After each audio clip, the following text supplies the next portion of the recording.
آپ کو انتہائی افسوسناک خبر سے آگاہ کرتے چلیں، داجل چیک پوسٹ پر دہشت گردی کا نشانہ بننے والا ایک اور نوجوان چل بسا۔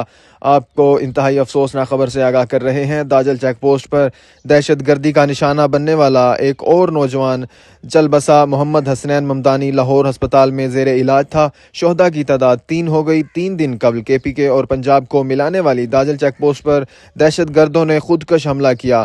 خودکش بمبار نے ساتھیوں کے اشارے پر خود کو دھماکہ خیز مواد سے اڑا لیا۔ دھماکے سے 2 پولیس اہلکار شہید، پولیو ورکر، پولیس اہلکار سمیت 4 افراد زخمی ہو گئے تھے۔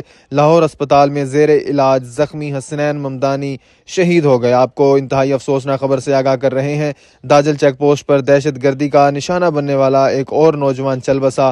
محمد حسنین ممدانی لاہور ہسپتال میں زیر علاج تھا۔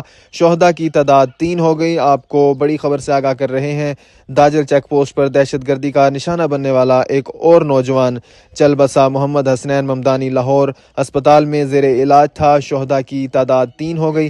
3 دن قبل KPK اور پنجاب کو ملانے والی داجل چیک پوسٹ پر دہشت گردوں نے حملہ کیا۔ خودکش بمبار نے ساتھیوں کے اشارے پر خود کو دھماکہ خیز مواد سے اڑا لیا۔ دھماکے سے 2 پولیس اہلکار شہید، پولیو ورکر، پولیس اہلکار سمیت 4 افراد زخمی ہو گئے تھے۔